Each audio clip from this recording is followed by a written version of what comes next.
De doctrinas bíblicas y teologías peligrosas. Entonces este curso va a ser un curso muy interesante, pero era necesaria una clase presencial porque vamos a tomar algunas precauciones cuando tomemos este tema.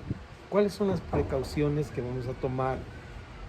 Mandé un PowerPoint al grupo, ¿sí? Que me decía por ahí Pastor Sergio que no podía de alguna manera ver por falta de programa, pero luego mandé un pedacito que era el que nos interesaba. Y este curso lo vamos a ir retomando constantemente en el curso y lo vamos a poner en Zoom para que ustedes lo vayan viendo. Pero este curso tiene la finalidad, y es muy importante, de ver algunos aspectos de este tema, que es que vamos a tomar doctrinas y vamos a ver cuáles son las doctrinas de acuerdo al manual que son correctas o bíblicas.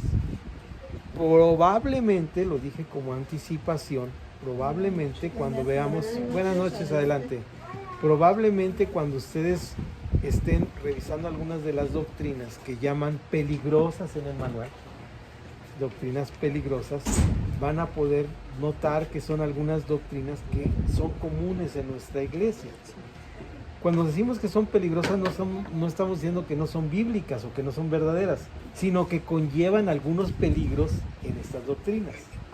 Así que vamos a empezar a notar que estas doctrinas peligrosas no solamente son de nuestra actualidad, sino iniciaron desde la primera tiempo de la iglesia, ¿de acuerdo? Desde el primer tiempo de la iglesia empezaron estas doctrinas que llamamos peligrosas. Sí. Ahora mismo vamos a empezar a circular nuestros manuales, aunque hoy vamos a ver solamente una partecita del manual, pero ya queremos que se los lleven en físico. Gracias, Pastor Juan, por su apoyo, y que estén ahí listos para ir viendo estos manuales y estos temas que vamos a estar viendo, ¿no? Entonces, para iniciar con esto, vamos a ir repartiendo. También si yo alcanzo uno, qué bueno, porque estoy usando el celular para esto. No, una por una. Una por una, uno a cada uno. Vas a tomar una para que ya se vaya armando, ¿verdad? Exacto. Buena la logística aquí. Entonces, no, te quedas con una y pasas las demás. Nomás te quedas con una y pasas las demás. Sí, esa se la doy a tu chico. Ok. Entonces aquí la dejamos una y te quedas con una. Me quedo con una y paso la demás. Sí. Okay. Entonces aquí le dejamos una conchita, ¿verdad? Me quedo con una, te paso para acá. La van poniendo abajito y aquí le dejamos una conchita y paso la demás. Toman una abajo y pasan la demás. Y ahí nos vamos armando. Entonces, ven ustedes ahí el tema. ¿Qué te quedas con una? Okay. Sí. Tengo la página 3. Sí. Si quieres, hasta aquí nos quedamos. En la página No, 3, vamos con la 4, por favor. Yo les digo dónde vamos a parar y luego ya compaginamos, ¿de acuerdo? Ya te quedas con una. Para luego armar los juegos, ¿verdad? Excelente. Sí, van numeradas. Sí, van con numerito abajo, vamos en la 4. Bueno, yo voy en la 4. Hasta aquí nos quedamos en la página 5, por favor. Es decir, si ya viene la página 6, ya no pasamos la 7, ¿de acuerdo? La 7 ya viene, entonces ahí nos paramos, por favor. Luego ya nos entregamos los otros al final. Para seguir la clase. Para seguir ahorita la clase, no tardar.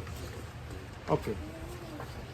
Ahí estamos, entonces todos tenemos, bueno, ahorita que pase, todos debemos tener hasta las 7 y al final el Pastor Juan nos hace los juegos, ya lo hacemos con calma y lo vemos al final. ¿De acuerdo?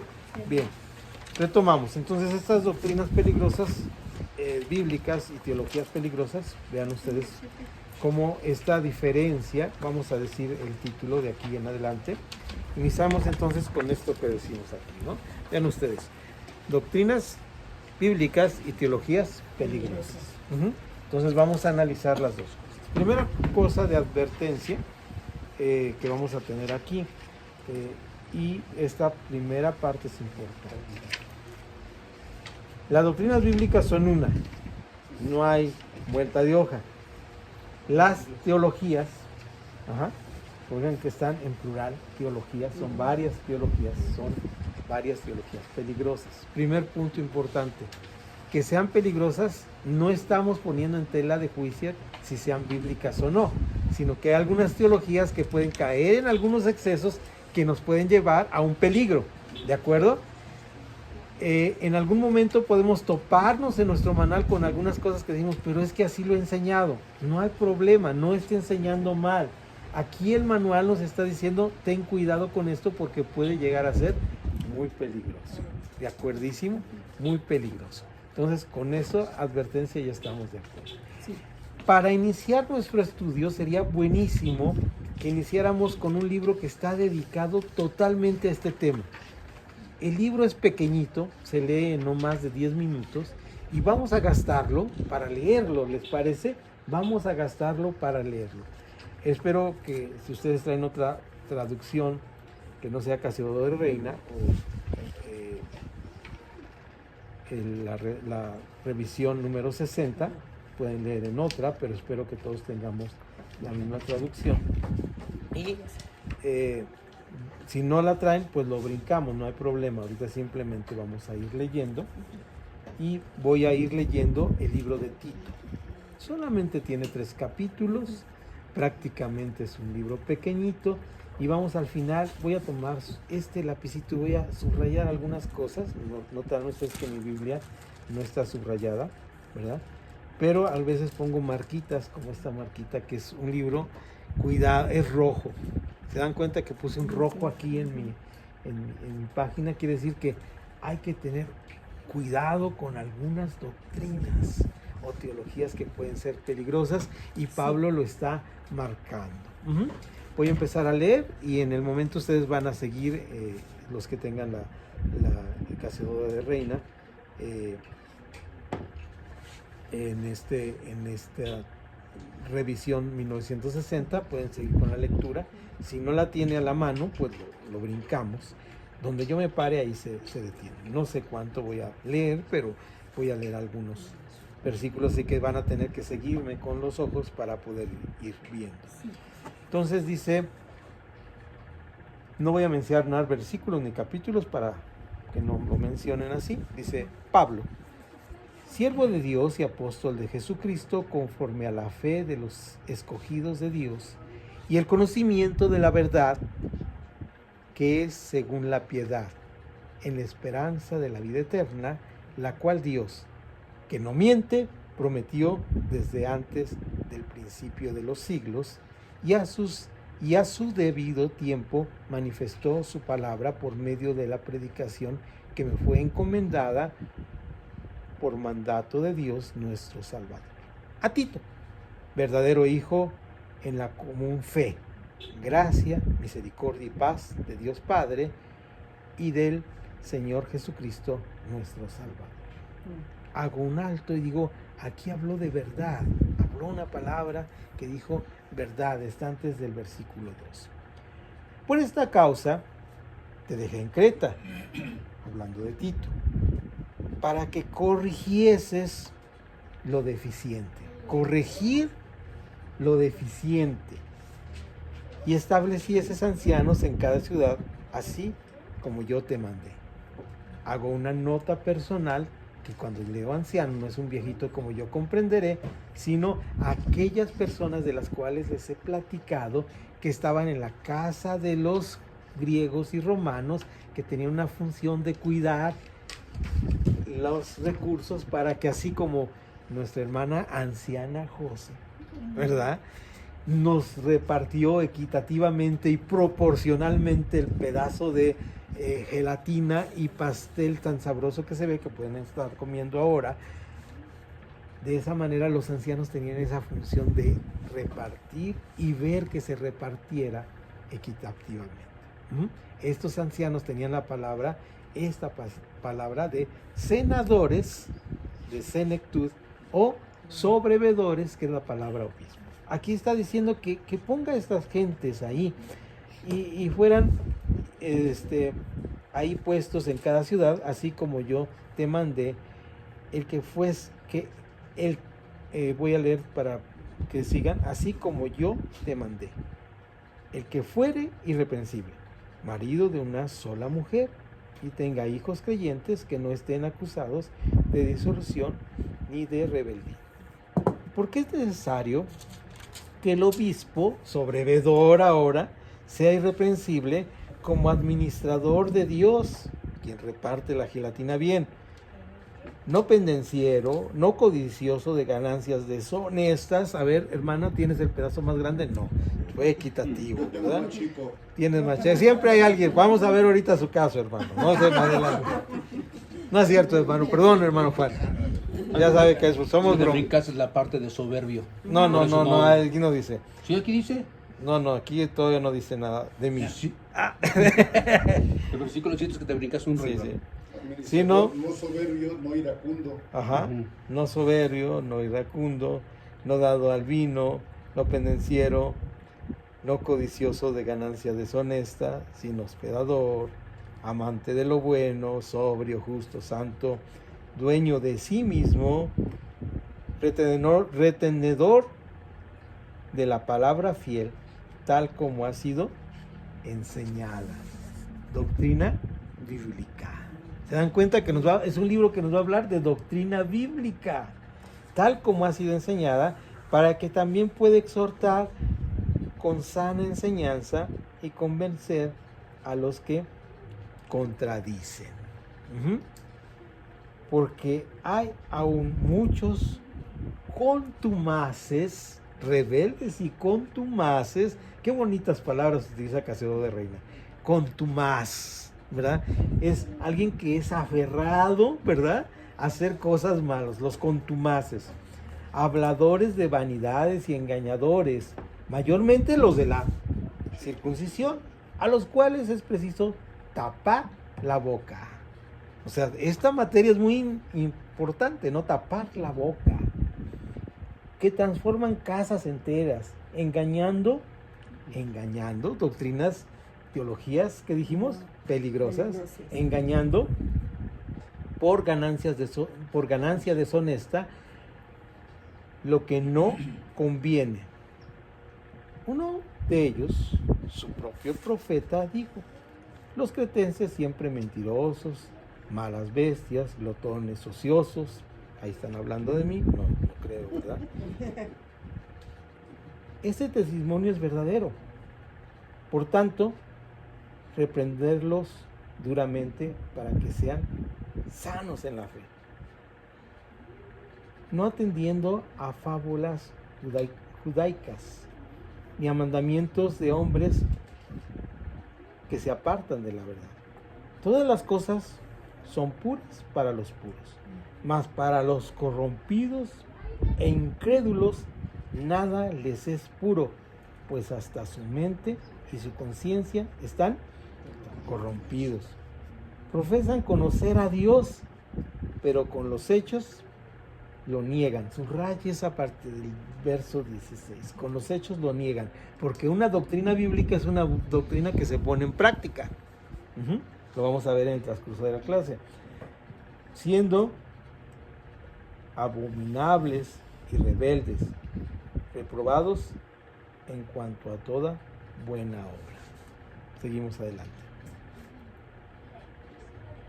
¿Quién sigue con la lectura? A nadie que quiera seguir. ¿A dónde vamos? Terminamos. Ahí, seguimos, vamos a leer todo el libro. Continúa. Pero tú habla lo que está de acuerdo con la sana doctrina. Ah, y subrayamos la doctrina bíblica o la sana doctrina. Adelante. Las ancianas, o ¿Qué sea, nos- yo. Que los ancianos te brincas el 2. No, pues que los ancianos, perdón ustedes, ¿Sí? sean sobrios, serios, prudentes, sanos en la fe, en el amor, en la paciencia. Las ancianas, ahora sí nosotras, asimismo, sean reverentes en su porte, no calumniadoras, no esclavas de vino, maestras del bien, que enseñen a las mujeres jóvenes a amar a sus maridos y a sus hijos, a ser prudentes, castas, cuidadosas de su casa, buenas, sujetas a sus maridos, para que la palabra de Dios no sea blasfemada. Un segundo. Aquí no está hablando de otra cosa más que de una clase social que se dedicaba a cuidar en las casas de los judíos y los griegos, que eran las ancianas, que eran las esposas de los ancianos, que tenían esta función de repartir equitativamente y de dar el ejemplo para que los otros crecieran. Y no, normalmente estas personas tenían una etiqueta social, eran esclavas o esclavos. Y eran comprados para que educaran a sus hijos en esta casa de los griegos y de los romanos.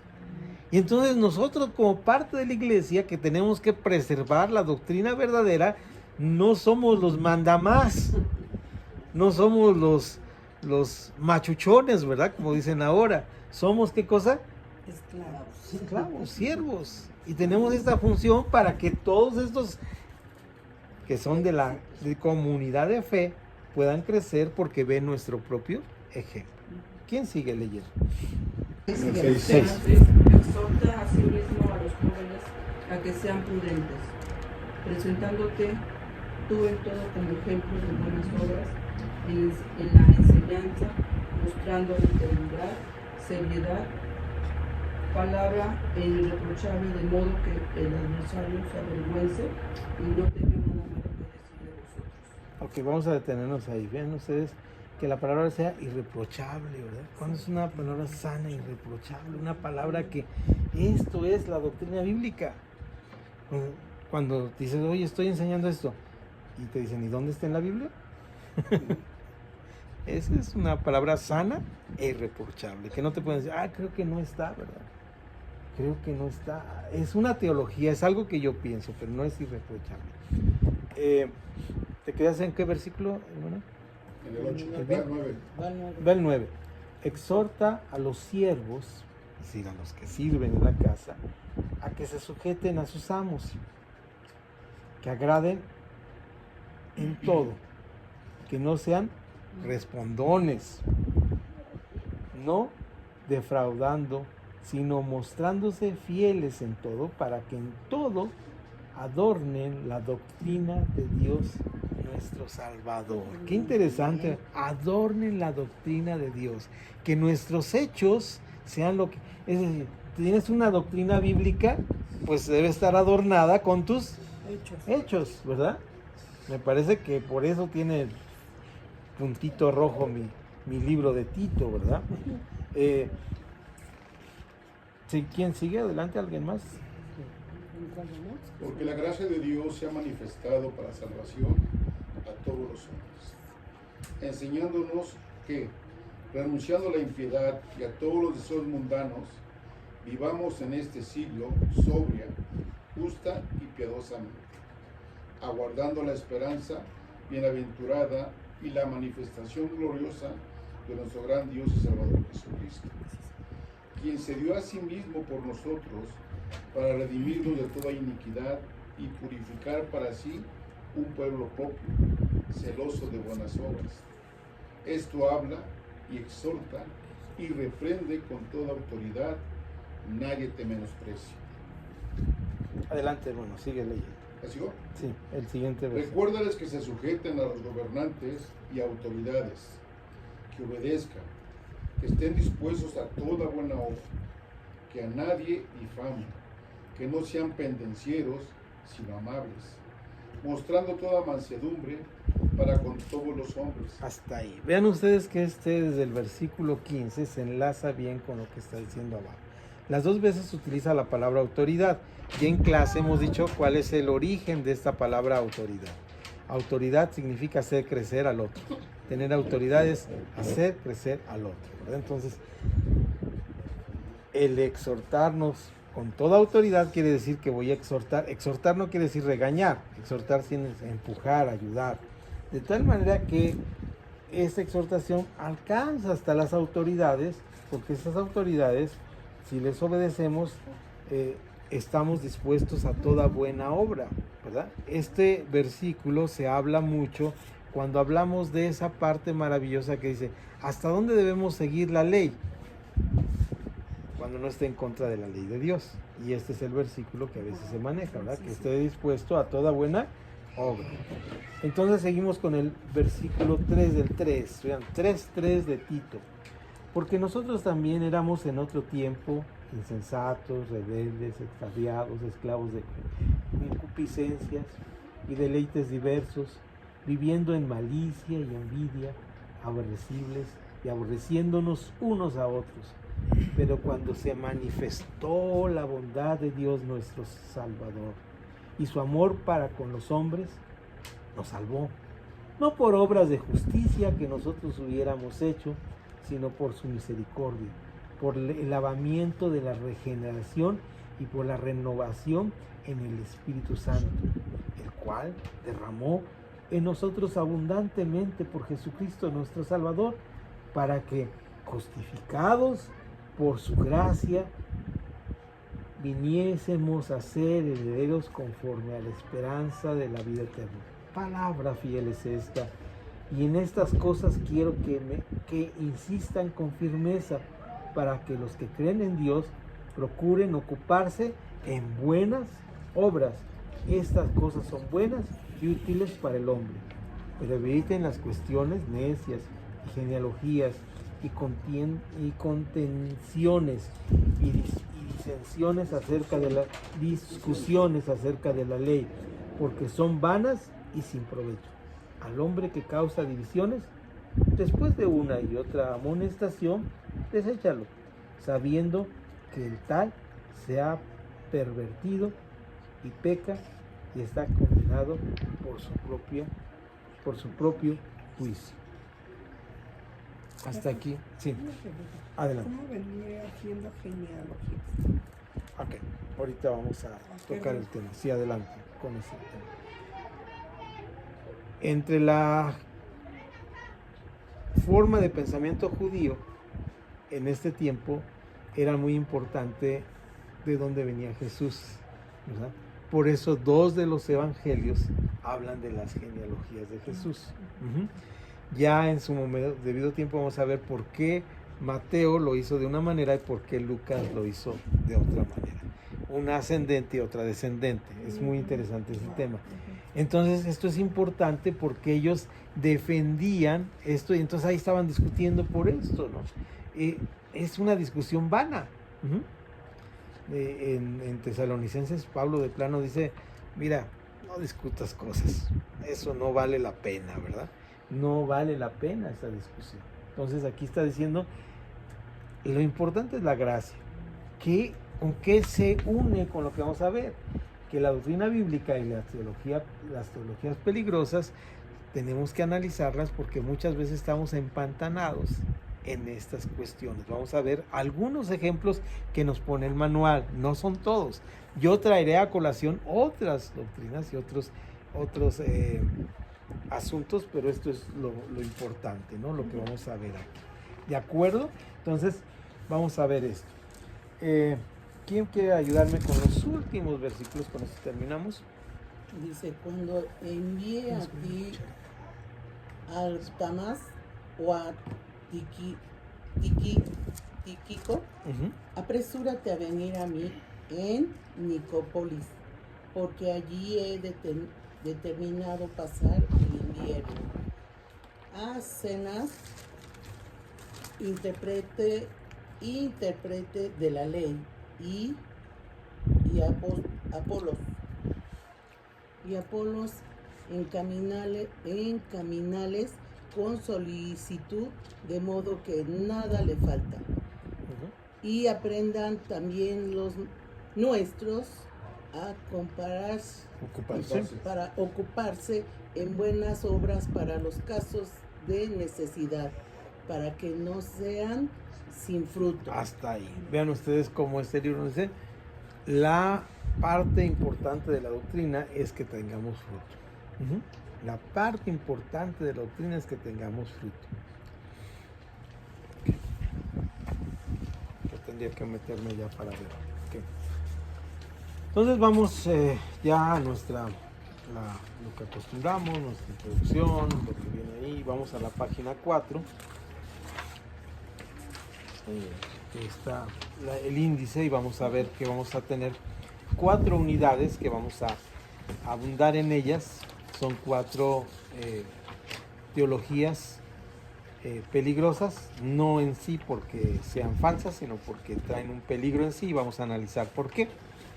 Aunado a esto vamos a ver algunas otras teologías para dar pie a esto. Ya vemos que el libro de Tito nos habla de que ya había doctrinas bíblicas y teologías peligrosas, ¿verdad? Ya había desde ese momento doctrinas bíblicas, pero también había teologías peligrosas. Ahora bien, ahí vemos las 4 y no entraremos ahora a mencionarlas, pero son 4, no necesariamente son todas, no necesariamente son falsas, no necesariamente estamos en contra de ellas, pero sí tenemos que poner un énfasis especial que pueden ser de peligro, ¿sí? Pueden ser de peligro. Vamos a la introducción rápidamente. Y en la introducción tenemos que está ya en la página 5.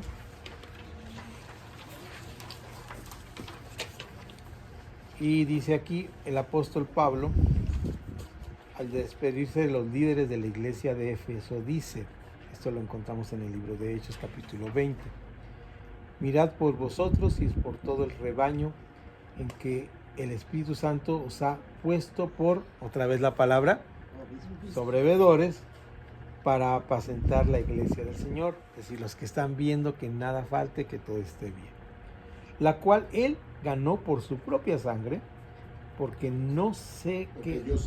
yo sé que después de mi partida, vuelvo a leer porque lo leí mal, porque yo sé que después de mi partida entrarán en medio de vosotros lobos rapaces que no perdonarán al rebaño. ¿Ok? ¿Qué es esta? Las famosas teologías peligrosas. Entonces, eso significa.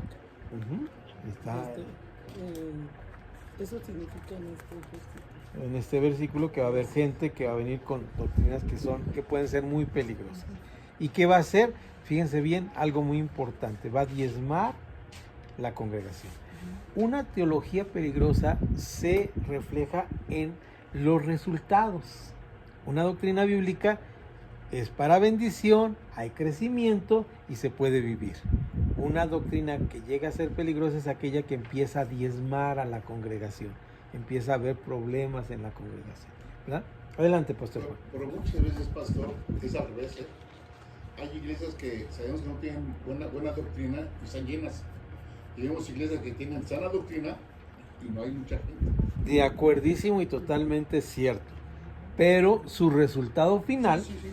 ¿verdad? Su resultado final es que, pues, si tú haces un balance de su crecimiento espiritual de esas personas, Sí, sabemos que están muy por abajo. muy por O abajo. sea, Sí, perdón, sí, adelante, pastor. pocos son los que duran los años largos. O sea, así como entran, van, vienen, ¿no? Sí, son modas. Sí. Sí. Sí. O sea, no hay fruto. Y es que vemos tantas vamos a decir así, blasfemias en cuanto a la enseñanza. Y vemos que hay gente que le gusta ese tipo de cosas. O sea, que se sienten a gusto. Sí. ¿No? Que no les diga a nadie, que pues, con que diezmes y digas, no te preocupes lo demás, ¿no? Tú Sí. sigue con lo demás, ¿no? Por ahí, No les interesa. por ahí adelante va a haber un momento en que Pablo, y lo vamos a mencionar, dice, tienen comezón de oír cosas nuevas. Es decir, Lo que quieren oír. esa necesidad de la novedad les hace caer muchas veces en esto, ¿no? Ahora, en sí tienen base bíblica, puede ser que muchas de ellas tengan razón, ahorita lo vamos a empezar a analizar, pero el peligro que tienen está ahí, está latente ahí. Entonces, dice que iba a diezmar la congregación, ¿verdad? Esa parte donde dice, porque No perdonarán, yo sé que un día ya no voy a estar y van a venir estas personas y no van a diezmar la congregación. Es decir, no importa que sean 1000, 10,000, 80,000. Van a empezar con sus fábulas, que no sea fábula. Así es, ya llegará un momento en que esto no se sostenga. No se sostenga. A lo largo de la historia del cristianismo, ahí me voy a detener un poquito, siempre hubo personas que trataron de introducir doctrinas nuevas, sea con el afán de descubrir algo nuevo, la comezón de oír cosas nuevas, de hacerse famosos, de cubrir alguna área olvidada, entre comillas, por la Biblia, y muchos etcétera, ¿verdad? A lo largo del cristianismo siempre tuvimos este problema. Hay teólogos desde muy temprano que instituyeron herejías. Herejías no en el sentido de que sean cosas blasfemas o terribles, sino que fueron metiéndose en la iglesia. El primer nombre que vamos a recordar es fácil de recordar porque es el origen de las cosas. El primer teólogo que metió algunas herejías fue Orígenes. Era un teólogo de los primeros 300 años que él empezó a hablar, ya lo vamos a ver en el curso, pero sobre todo de empatar la forma de pensamiento griego con la Biblia, o sea, leerlo desde la cultura. Viene hasta nuestros días esto, porque nosotros a veces en la Biblia no leemos la Biblia o no predicamos del texto, sino decimos, esta parte de la cultura que tenemos ahora, de la forma que se vive ahora, ¿cómo puedo justificarla con la Biblia? ¿Se dan cuenta? Y hacemos teologías peligrosas, ¿verdad?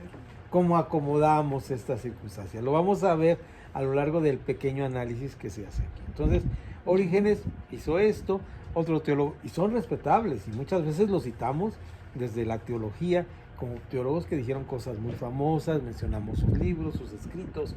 Otro de ellos es Agustín de Hipona, ¿no? Y tiene un pensamiento muy bueno, pero él tenía el grande problema, Agustín de Hipona, con H, Hipona porque era la ciudad donde nació, o mejor conocido en la historia como San Agustín, ¿de acuerdo? San Agustín. ¿Qué decía? Nomás estoy tocando algunos puntos esenciales de lo que él decía. Es muy profunda su teología y muy válida, ¿no? Y de hecho es el fundamento de la teología cristiana en muchos sentidos. Pero una de las cosas, y el libro que escribe, La Ciudad de Dios, lo que él dice es, ¿saben qué? Ya pasaron casi 300 años. Va a venir que todos sean cristianos. Y entonces viene el milenio y ahora tenemos que establecer la ciudad de Dios aquí en la tierra y esta va a ser Roma. ¿Sí? Y fue la base. No era mala, la Nueva Jerusalén era Roma, la planea así. ¿Y qué pasa? Pues sabemos lo que pasó con Constantino, ¿no? Cuando nosotros pensamos de esta manera, pues caemos con todos sus atenuantes al hablar de San Agustín, porque es un pensador inmensamente grande, ¿verdad? Pero este pensamiento le permitió, posiblemente, él no tenía este concepto así, él tenía una buena intención al hablar, pero sus seguidores, todo lo que tenemos como la doctrina bíblica, católica, romana, que no necesariamente es mala ni perversa, pero es una doctrina que ha llevado, nótese bien esto que decimos, no estamos diciendo que sea buena o mala, estamos hablando que sea bíblica. ¿Sí? ¿Sí? ¿Podemos hablar de error? De error, de falla, de que pusieron primero la tradición, que puede reformarse. ¿Por qué decimos esto? Esto lo tenemos que subrayar mucho porque el gran reformador Lutero, Martín Lutero, en el siglo XVI, 1000 años después aproximadamente de que inició este problema, ¿verdad?, de estos pensadores, en el siglo XVI, el reformador del siglo XVI no quiere salir de la religión, quiere reformar, volver a la forma original de la religión. Dice, nos está llevando a la quiebra esto, nos está llevando al fracaso. Entonces, las doctrinas peligrosas pueden convertir todo el mundo conocido, pueden tener sus iglesias llenas de tal manera que el primer cristianismo romano tuvieron que quitar los oficinas de gobierno, por decir algo, imagínense que ahora digamos, ¿saben que todas las oficinas de gobierno, de Hacienda, se vuelven iglesias porque el actual presidente declaró que todo el hecho que naciera mexicano por tener su CUR era cristiano? Gloria a Dios, diríamos algunos, ¿no? El fracaso que vendría después es que tendríamos cristianos nominales. Y entonces tendríamos que bautizarlos desde niñitos. Entonces viene una serie de problemas y luego lo importante es el edificio, ¿sí? Ya no es el cuerpo de Cristo. Vean ustedes, son cosas aparentemente buenas, pero que no están en la Biblia, ¿verdad? Entonces aquí tenemos que tener mucho cuidado cuando mencionamos acerca de la historia y darnos cuenta, y Pablo lo visualizó cuando dice, bueno, yo sé que no voy a estar mucho tiempo, y cuando no esté, estos van a venir y van a acabar con el rebaño. Entonces tenemos que tener esto. Normalmente una teología peligrosa se desarrolla con base en una doctrina bíblica, lo que decíamos, ¿verdad? No necesariamente no es bíblica, se desarrolla, tiene un desarrollo en una doctrina bíblica, que en cierto momento sale del fundamento de las escrituras, es decir, el fundamento que no debía moverse, lo sacamos por alguna razón. A mí me parece, decimos de repente, que deberíamos modificar eso de la gracia y deberíamos dedicarnos más a que la gente se convierta porque dé sus diezmos, ¿verdad? Porque eso nos haría crecer. No es salvo quien no da los diezmos, ¿verdad? Tiene que pagar la salvación y de esa manera pues alcanzamos a construir la catedral que estamos haciendo. Eso les pasó en el siglo XVI. ¿Y qué tal si vendemos el cielo por pedacitos? Las indulgencias. Parece una buena idea. Es decir, ponemos nuestra forma de pensar arriba de lo que dicen las escrituras. Oye, pero Pablo dijo que era por gracia, ahí en Tito, ¿no leíste? Sí, está muy bonito y son palabras hermosas, pero algo está pasando que necesitamos hacer doctrinas nuevas. Dicen algunos, es que tu iglesia está vacía y la mía está llena, por eso es verdadera. Lo que decía muy acertadamente ahí el pastor. Eso lo vivimos. Así es, lo hemos vivido. Las se pagan. Sí, bueno, algunas personas lo hacen. Sí, porque se pierde lo que les he hablado mucho, se pierde el fondo y se queda uno con la forma, lo que vemos. Y eso está bien.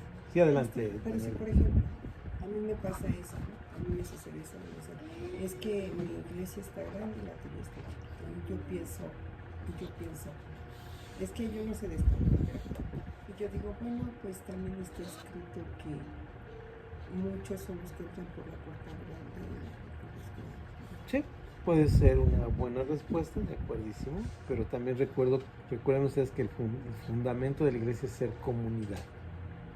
Si una iglesia tiene 1000 gentes y es comunidad, tiene perfectamente valor. Si aquí estamos en esta iglesia 5 y somos comunidad de fe, tiene perfectamente valor. Dice el Señor, donde 2 o 3 estén en mi nombre reunidos, ahí estoy yo en medio de ellos. Somos comunidad en ese sentido, ¿no? Entonces, tengamos cuidado con eso, porque entonces ahí es donde la numeralia importa. Entonces, eso es interesante. Entonces, detectar este momento es un desafío al que somos llamados todos los pastores y líderes de la Iglesia de Jesucristo. Ese es el desafío, ver en qué momento, porque a lo largo de la historia del cristianismo han surgido de doctrinas bíblicas, han pasado a ser teologías peligrosas que diezman a la iglesia, que causan problemas en la iglesia. En este módulo queremos ofrecer ayuda en algunos casos puntuales. Va a mencionar algunos casos puntuales, ¿verdad?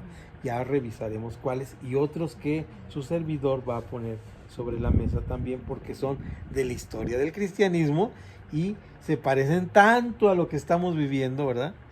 Ahora sí, como dije por ahí, el clásico, cualquier parecido no es mera coincidencia. Ya lo vivimos antes. Así que vamos en este módulo a ofrecer puntualmente y esperamos que los análisis ofrecidos sirvan también para otros casos que no tratamos en este curso. O sea, que sea como base para ir tratando todas aquellas doctrinas peligrosas. Aquí es importante decir, entremos a este momento no con temor de que la doctrina que nosotros estamos ejerciendo sea peligrosa, sino para que no llegue a ser peligrosa, ¿verdad? No estemos con el, decía mi abuela, con el Jesús en la boca, pensando, es que ya voy a caer en una... No se trata de eso. Se trata de tener bases bíblicas para que estemos atentos a que siempre nuestras doctrinas sean bíblicas y no pasemos a cometer o a caer en doctrinas peligrosas. Si en algún caso algún amigo nuestro, familiar nuestro, está en una iglesia que va a tocar temas que están aquí, no le juzguemos. En caso dado que yo esté en una iglesia que tenga alguno de los aspectos que estén aquí, no significa que están mal, significa que tienen que corregir la plana para no caer en un problema de diezmar a la congregación, de mutilar. Dice Pablo, son, aunque mutiladores del cuerpo, aunque estaba hablando específicamente en una forma muy literal, de los que se hacían la circuncisión, y es mejor que se lo corten, ¿verdad? Entonces está muy drástico ahí Pablo, no vamos a hablar en este momento de eso, pero son mutiladores del cuerpo, ¿sí? Prefieren mutilar al cuerpo, prefieren lastimar al cuerpo si las cosas no van como ellos dicen, porque caemos en la soberbia, ¿verdad? No tenemos la humildad de decir, fallé, me estoy desviando. Entonces tengamos mucho cuidado con esto. Vean ustedes en esto que les mandé, vamos a irlo revisando y como dije antes, lo vamos a ver con calma. Voy a brincar varias páginas y hay un momento donde vamos a hablar de temas aquí que ahorita no me meto pero hay un lugar donde dice, los muestro aquí, es la parte C. Y aquí vamos a analizar esta parte, ¿sí? Nos quedamos aquí en el manual, tantito, hacemos rayita ahí y regresamos a esta parte. Dice... Este es un curso que se dio y que el director de Aquila y Priscila, que trabaja también para esta institución, dio una clase y nos lo regaló a nosotros. La parte C dice debilidades y peligros.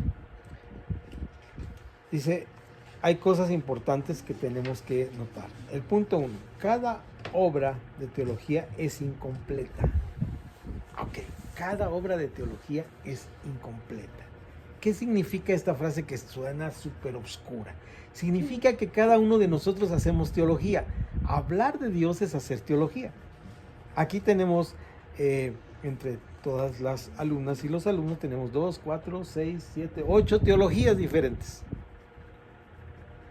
Cada uno tenemos un concepto diferente de Dios y cuando hacemos teología, lo hacemos. En una hermenéutica comunitaria tratamos de que nuestra reacción a lo que Dios dice sobre un tema sea unificado o llamamos nosotros consenso, como dice el libro de los Hechos, dice, tenemos un problema, unos dicen que deben ser circuncidados para ser salvos, otros dicen que no, vamos a Jerusalén y lo conciliamos con los fundadores de la iglesia y entonces llegamos a ponernos de acuerdo, cito de memoria, posiblemente no sean las palabras, pero ustedes lo pueden revisar ahí, nos pareció bien a nosotros y al Espíritu Santo. Vean esa parte interesante.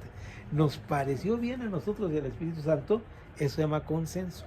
La palabra consenso no significa votación ni que todos estemos de acuerdo. Significa que yo digo, me parece que esta es esta parte. Y me parece que esta es pluma verde olivo. Pero Connie dice, no, me parece que es verde fuerte. Y entonces yo digo, yo sigo pensando que es verde fuerte. Pastor Samuel dice, no, es verde olivo. Ah, caray, pero qué verde es. Y por ahí hay uno que estudió verde botella, ¿verdad? Ahí tenemos teologías diferentes, ¿verdad? Y otro más técnico dice, no, es el Pantone 323, ¿verdad? Es el que debe aplicarse. Bueno, pero al final decimos, ¿sabes qué? Vamos a ir con Yo pienso diferente, pero vamos a ir por estar unificados. Consenso. Para poder trabajar, todo le vamos a decir verde. Para poder trabajar en esto. Y vamos a decir que es verde más clarito y verde más fuerte. ¿Ahí qué estamos haciendo? Haciendo un consenso. En la teología a veces tenemos que hacer consenso. No todos tenemos que pensar igual, pero sí decir, además de esto es inconcluso decir que esta plumita es verde más oscuro. Debe haber algo más preciso, pero toda teología es inconclusa. Todo acercamiento, porque al final la teología es lo que el hombre hablando acerca de Dios. Esa sería una definición muy concreta. El hombre hablando acerca de Dios. Yo he dicho, se ha dicho muchas veces que no hay teólogos muy cristianos, que no todos los teólogos son cristianos. Pero lo más triste de todo es que todos los cristianos hacemos teología. Y a veces no es una buena teología. ¿Sí? Porque hacemos teología, yo le llamo teología de retacería. ¿Han ustedes visto las cobijas que hacía mi abuela con todos los pedacitos que hacía? Esas cobijas maravillosas de retacería, de cuadritos. Y usted dice, ¿cuál es tu teología? Y es un versículo de aquí, otro versículo de allá. Y entonces dice, ¿pero qué color es tu colcha? Muy bonito, pero ¿y qué color es tu colcha? ¿Cuál es tu teología? ¿Cuál es? Al final cae en un agujerito, ¿verdad? Porque al final todas las teologías van a caer en alguno de las que ya existen. Dice la palabra que no hay nada nuevo bajo el sol. Entonces, todas las teologías que hagamos son incompletas. Cuando nosotros terminemos este curso, vamos a decir medianamente que ya tenemos un manejo de la teología. Ya nos podemos decir entre nosotros el colega, la colega teólogo, ¿verdad? Pero medianamente cada uno de nosotros va a tener una teología inconclusa. Siempre vamos a tener alguien de quien aprender, alguien de quien abrevar o aprender. Cada obra de teología responde a ciertos intereses. Todo mi punto de vista responde a ciertos intereses que yo tengo. Cuando yo hago teología del libro de Tito, yo puedo hacer un escrito de teología del libro de Tito y va a responder a ciertos intereses. ¿Cuáles serían mis intereses? Espero que sean bíblicos, espero que se refienda a la sana doctrina, que se defienda a la gracia, pero responde a ciertos intereses. Cuando una persona está por una estructura de iglesia que es de arriba hacia abajo y que quiere haber jerarcas en iglesia, naturalmente leerá esto, Tito, con un interés. Si alguien quiere defender a los de derecha o a los de la izquierda, hablando de política, lo va a ver desde ese punto de vista. Si alguien quiere defender a los hombres o a las mujeres, lo va a ver desde ese punto de vista. Toda la teología responde a ciertos intereses. ¿De acuerdo? Punto 3. Cuidado con las categorizaciones. ¿Qué es categorizaciones? Ponerle etiquetas a las cosas. Dice, ¿la salvación se pierde o no se pierde? Ya estamos poniendo una etiqueta horrible con no nos vamos a poner de acuerdo. Poner énfasis en I en vez de la O. La salvación se pierde y no se pierde. ¿Vean la diferencia? O se pierde. Ya esa letrita nos está ayudando a hacer un consenso. Porque al final es una discusión vieja que no tiene un resumen ni un resultado. Lo vamos a ver en esta estructura cuando lo veamos en Zoom, en la siguiente clase. Dice, cuidado con los extremos, ¿verdad? Y aquí nos habla de dos extremos que son los calvinistas que dicen, ya ahí lo vamos a dejar porque lo vamos a ver en la clase posterior, dice, la salvación no se pierde. Lo digo en broma de broma porque respeto mucho a mis queridos hermanos calvinistas, pero ellos dicen como Sancho, como el Quijote de la Mancha, Sancho nací, Sancho he de morir, ¿no? Al final, cuando ya ve que no le van a dar su ínsula que le promete Don Quijote, dice, Sancho nací, Sancho he de morir. Salvo nací, salvo he de morir. La predestinación hace innecesaria la evangelización y la misión. Si ya todos somos salvos y si el Señor sabe, pues entonces ¿para qué nos gastamos en eso? ¿Verdad? Es un extremo, ¿verdad? Tiene su fundamento bíblico, tiene su razón y es parte de lo que está en la Biblia, ¿verdad? Los arminianos, otro señor Arminio, este era Calvino, otro señor Arminio, es otro extremo, no lo decía así, pero dice, la falta de seguridad lleva una vida en temor. Si la salvación se pierde, ya hemos analizando aquí en la iglesia de nuestros pastores que nos han brindado la oportunidad de predicar, como decimos, lo importante no es si se pierde o no se pierde, lo importante es que cuando la palabra dice guarda tu salvación con temor y temblor, porque Él ha puesto los elementos necesarios para que la guardes. No se trata de estar pensando, Dios mío, ahorita que salga en la esquina va a haber una tentación tan grande que voy a perder mi salvación. No puedo vivir la vida así, ¿verdad? Un querido hermano pastor guatemalteco dice, hay personas que viven la vida con el ataúd a cuestas, ¿verdad? Es que me voy a cortar aquí, se me va a infectar y entonces me voy a morir. No podemos vivir la vida así. Yo ya soy viejejito y tengo que vivir la vida pensando que me quedan 70 años, ¿verdad? Por lo menos, ¿sí? Entonces, eso es como debemos vivir la vida. Nosotros no podemos vivir la vida cristiana pensando que vamos a fallar en la vida cristiana. Debemos vivir la vida cristiana porque las obras que Dios ha puesto, los caminos que ha puesto son para vivir en ellos. Tan sencillo como pongo delante de ti la vida o la muerte. Pon, escoge ahora, ¿no? Y como dice el Proverbios capítulo, los primeros capítulos de Proverbios, está ahí delante de ti el camino. Simplemente no te salgas. Así de sencillo, no te salgas. Porque salirse va a tener una consecuencia. Entonces, eso es lo que no es el calvinismo, es el otro. Este es, los arminianos es cuando están tan extremas, son dos extremos. Los vamos a analizar, ahí tenemos en esto que, puedes regresarle al pastor su copia. Vamos a analizarlo en esto y van a que los extremos son malos. Regresamos a nuestra página número 5. Y ya por último, de ese último Sí. tema, Adelante. él decía que tenía su raíz en la inseguridad, ¿verdad? Algo así decía. Sí, sí.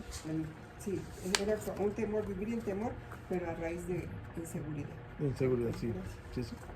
Cuando nosotros estamos inseguros de nuestra salvación, tenemos un problema. Porque no vivimos la salvación por estar pensando que le vamos a perder. Imagínense, yo he puesto este ejemplo. Yo tengo poquitas cosas en mi casa, pero imagínense que tengo mi pantallita que me costó pagarle en abonitos chiquitos, ¿verdad? Por tantos años y por fin tengo, ya la terminé de pagar y digo, no voy a ir a México porque van a robarse. No puedo vivir en temor, ¿verdad? No puedo vivir de esa manera. Como nos pasó esta semana que venía el aguacero y ya saliendo. Y bueno, lo único que dijo, miren, Dios, nada más está en mi cuarto, que no se lo lleve el aire. Y ya ahí nos venimos a la iglesia, ¿no? Sí, pues sí. Sí, porque está aquella anécdota que está la hermanita y dejó sus frijoles o sus gallinitas, ¿verdad? Sus Gallinitas en el corralito y salió y dice, Señor, tú cuida mis gallinitas. Y cuando entra a la iglesia, dice, el Señor está aquí en medio de nosotros, el pastor. Y se regresa, dejó el Señor las gallinitas. Entonces, eso es vivir en temor, ¿no? Entonces, tenemos que tener Pero a veces es peligroso, ¿no, pastor? Dígame. Hablar referente sobre si se pierde o no se pierde la salvación, ¿no? Si no se pierde, santo, no hay problema, ¿no? Y si se pierde, pues le metes temor a la persona. Exactamente, los extremos son malos y por eso te decía, pastor, es una situación no resuelta, ni la vamos a resolver, ¿sí? Hay discusiones que tienen tantos años, ponerte a discutir sobre ella, Sí, claro. como dice Pablo, pues, el mismo Tito y en Tesalonicenses dice, no discutas sobre cosas que ya no tienen sentido discutir, ¿verdad? Evita las discusiones que no tienen fruto, infructuosas. No vas a llegar a ningún lado, ¿no? No vas a llegar a ningún lado. Desde que ahorita que dices, pastor, conocemos gente que son teólogos, ¿no? Doctores en teología, Y a veces ves simplemente lo que están haciendo, y tú les dices y simplemente dicen, pues yo soy teólogo, tú ni siquiera has estudiado, ¿no? Pues bueno, está bien. Qué bueno, ¿no? Qué bueno que eres teólogo, ¿no? Pero también yo tengo el espíritu de Dios, le digo. Claro. Y además la teología se hace en comunidad. Claro. La verdadera teología se hace en comunidad. Y al final todos somos teólogos, ¿no? Porque teología es hablar de Dios. Todos en algún sentido estamos haciendo teología. Hay una especialización que es una teología, pero pues estamos en ese camino también. Claro. Sí, ahorita vamos a hablar precisamente de ese tema. No sé si llegue porque el tiempo ha corrido mucho, pero vamos a ver si llegamos a ese tema, que hay maneras de abordar la teología. Aquí no es cómo hago teología, sino desde dónde abordo la teología. Desde qué, cuál es mi cimiento para abordar la teología. ¿Mm? Ejemplo, para ponerlo así sencillo, todos estamos tomando aquí una bebida caliente. Bueno, la mía ya se enfrió un poquito, pero así me gusta a mí. Y todos que tomamos una bebida caliente tenemos una base para esta bebida. La mía es cafeína. Para uno de ustedes fue té. Son dos bases diferentes. Las dos son bebidas calientes, pero son bases diferentes. Desde dónde hacemos la teología es una parte importante. De dónde parte la manera en que hagamos la teología. Lo vamos a ver, ahí está en la presentación que la vimos. Y por ejemplo, nuestra teología actual de moda, no quiere decir que es la correcta, nuestra teología actual de moda, vamos a mencionarla constantemente, se llamó teología sistemática. ¿De dónde viene la teología sistemática?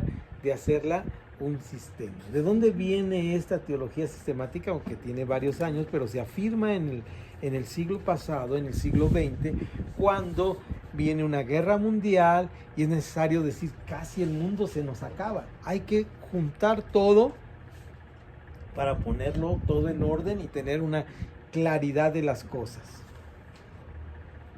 Yo, por ejemplo, soy la generación posguerra mundial. Nos pegó muy fuerte esto. ¿Qué pasó?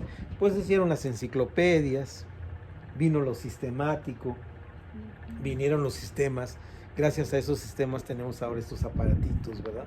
Sistema operativo, ¿verdad?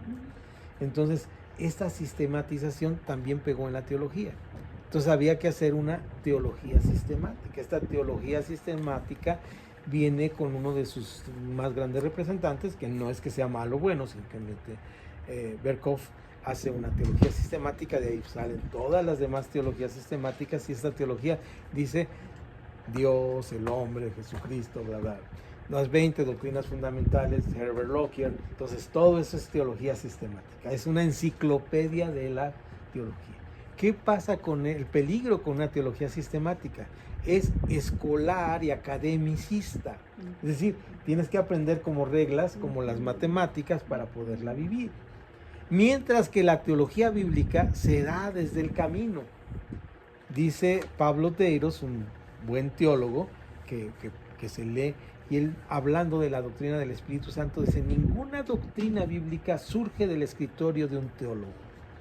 Todas surgen de la realidad, de la experiencia de la comunidad de fe. De ahí surge la teología. Esta teología se le llama, esta teología la vamos a analizar también con mucho detenimiento, en la teología del camino. La teología del camino. Y esto último es a lo que usted acababa de mencionar, del hecho de no solo hablar, sino que se refiere a hacer. Porque la teología del camino no se hace desde el balcón. Exacto. ¿Sí? Porque hay un ejemplo de un teólogo que dice, hay quienes hacen la teología asomados al balcón y dice, mira, vivir la vida cristiana es como ese que va ahí caminando y se tropezó. Esa sería desde el balcón. La teología del camino es quien va caminando y se tropieza. Sí. Desde la experiencia. De la experiencia. Ahora, naturalmente, inclusive esta teología del camino, tiene sus riesgos y peligros. Nótese que tiene sus riesgos y peligros. Porque no todo es experiencia. No porque a mí me pasó así, voy a decir que así es. Y hacerla una doctrina. Yo a veces aquí pongo un ejemplo cuando hablo de que en cierto momento, no voy a abundar mucho, pero en cierto momento viví una situación de enfermedad de una de mis hijas muy grave. A mí me dieron una noticia, de esas noticias que te dan cuando tu niñita de 9 meses te dicen que su peligro de vivir, de seguir viviendo, es inminente la muerte, ¿sí? Y entonces yo, después de ir al doctor, dejé a mi esposa en casa y fui a la reunión de jóvenes, que yo atendía la reunión de jóvenes en ese tiempo. Y cuando regreso, me hacen burla porque vivía en un edificio donde tenía cochera, pero tenía puerta de cochera, pero sin casa, porque era la puerta y no había casa atrás, sino era un estacionamiento, y ahí metí mi carro. Pero pusieron el cerrojo muy alto para poder abrir esa puerta. Y cuando yo vengo todo agobiado de esto, quiero abrir el cerrojo, que tenía que uno meter la mano y bajar el ganchito para que pudiera abrir la puerta. Y cosa extraña, en Guadalajara, porque es una ciudad tan contaminada como esta, ese día había habido viento, había poca luz en ese momento y se veía un cielo estrellado maravilloso. Y al ver ese cielo, me di cuenta que Dios estaba conmigo, ¿sí? Y entonces tuve una experiencia del Espíritu Santo, que había tenido antes, de llenura y plenitud del Espíritu Santo. ¿Sí? Especial para mí. Pero no les digo a todos los hermanos, tienen que ir a comprarse una puerta, ¿verdad? Sin casa, y tienen que llegar y tienen que ver las estrellas para que el Espíritu Santo sea lleno de Dios. No, no podemos hacer doctrinas así, de esa manera. ¿Se dan cuenta? Tenemos que tener mucho cuidado, porque esa podría llegar a ser una doctrina, ¿qué? Peligrosa. Y les voy a decir por qué, porque lo he dicho. Porque entonces me podría dedicar a vender puertas sin casa y me iría muy bien en mi iglesia, ¿sí? Y la gente, por saber que va a hacer algo bueno, va a seguir. Y luego vendría la psicosis, porque había gente que juraría que ellos sintieron lo mismo que yo. ¿Y dónde está la experiencia desde el camino? ¿Dónde está la experiencia que William Barclay dice, ¿no? En muchas de las ocasiones, que tiene que ser una experiencia de la lectura constante de la palabra aplicada a mi vida, ¿sí?